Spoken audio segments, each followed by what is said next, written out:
To say some of the countries that have done wholesale change of their constitutions, like Brazil, for instance, has changed its constitution about 7 times, Mexico about 6 times, Venezuela about 26 times. It hasn't necessarily strengthened the democracy in those countries. The reason for some of these changes have been because of military interregnum and all of that, understandably so.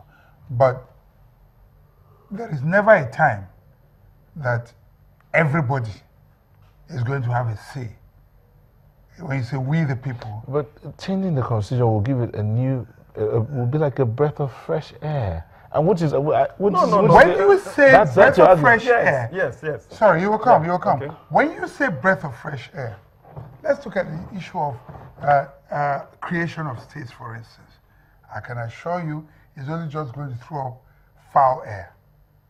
Because you know what? Every village is just going to want to be a state on its own. How are you going to please everyone? Who's going to take care of the interests of everyone? Is it going to be, a constitution imposed by the majority on the minority? Would the minority truly have their say? Think about it. You understand what I'm saying? It's easy to sit down here and say, when you start, you know how it's going to start. You definitely don't know how it's going to end. Remember that even the last one that was considered by the last administration, it got to a point, certain things just could not be resolved, and they decided, okay, Your Royal Majesty, you decide. Then how does that become we the people? Okay. Because most of us don't have sincerity of purpose. How do you get? Why I said that is that those involved, if actually they have sincerity of purpose, believing that we want a better constitution for ourselves, there will not be any problem, like you are saying.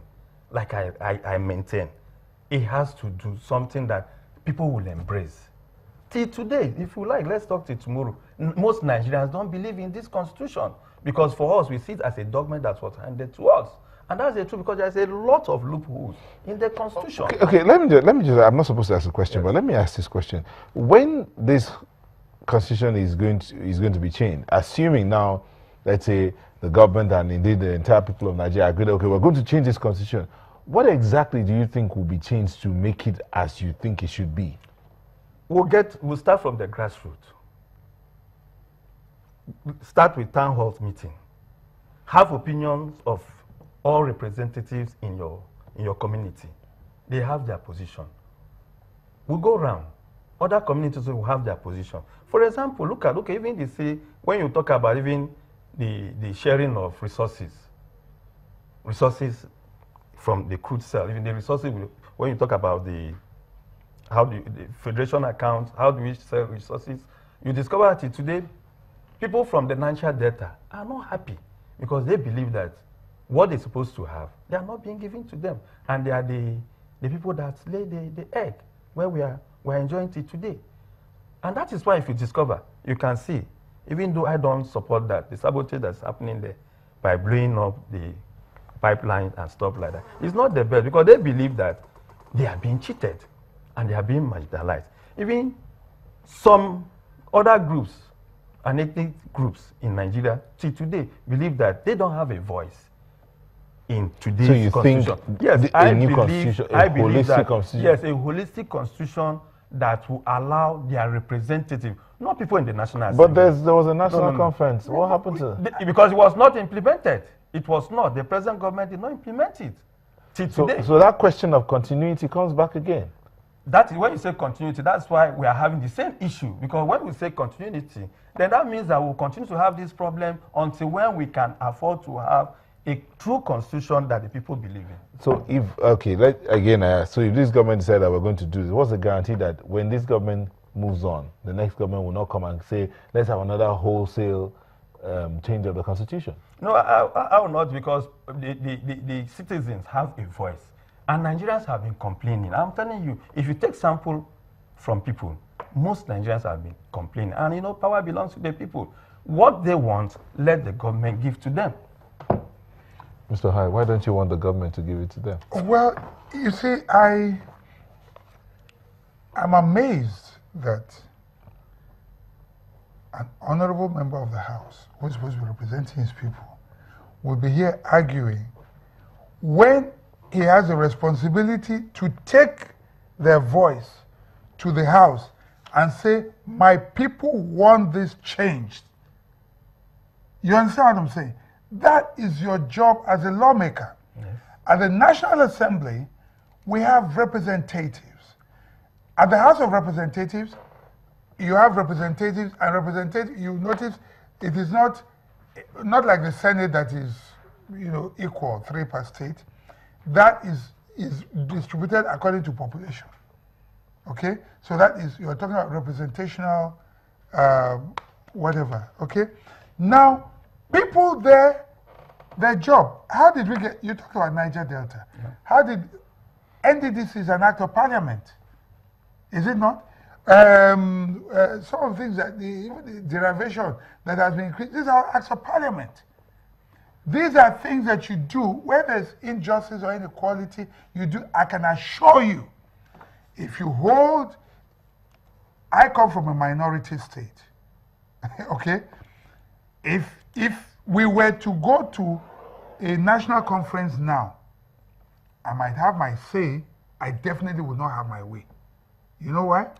When I begin to argue, maybe I produce oil, and the other guy who is bigger than me in terms of population and everything and representation does not produce oil, and I say I want to control, the guy will say, shut up there.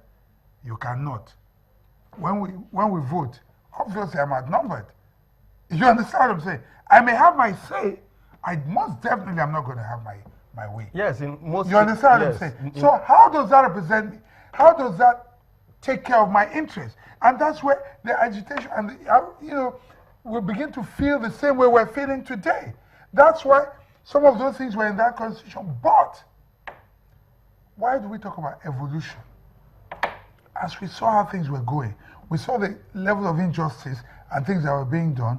People started saying, oh, we need to change this. Somebody obviously brought the bill, or sponsored the bill, lobbied his colleagues, and said, look, there's a need to do this.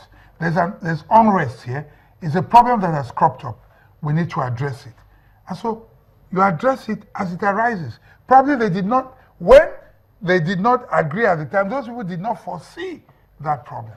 Okay. So these things, as they arise, you address them, like the Americans have done. We'll have to go. So let's see, in closing. It's time already? Yeah, time runs fast when you're having fun. Yeah. So, Mr. High, in closing, what should be done now? Well, in closing, 2 approaches.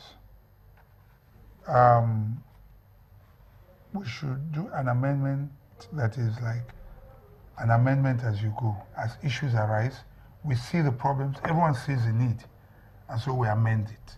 Because only God has the power to see tomorrow. We do not know what problems can come up. As these problems come up, we will see them, and we will address them. Secondly, a radical wholesale approach will not work for us. What will help us is, to take them as they come. You bite a few at a time. If there's ever a desperate need for anything at all, we will sit down. Everyone will see the need. It will then be the voice of the people. Okay. Biting the few as it arises will not really giving us what we want. How long are we going to stay to get the best? That means we are going to everlasting. Because the constitution as we have, the volume is much. Not only that, there are a lot of imperfect system that is there. But like you mentioned, of course, minority will have their say, but majority will always have their way. But the fact is that the minority will also be happy that they were carried along ab initio when it starts. Yes, that's the truth. Of course, you cannot have everything, but you have a say.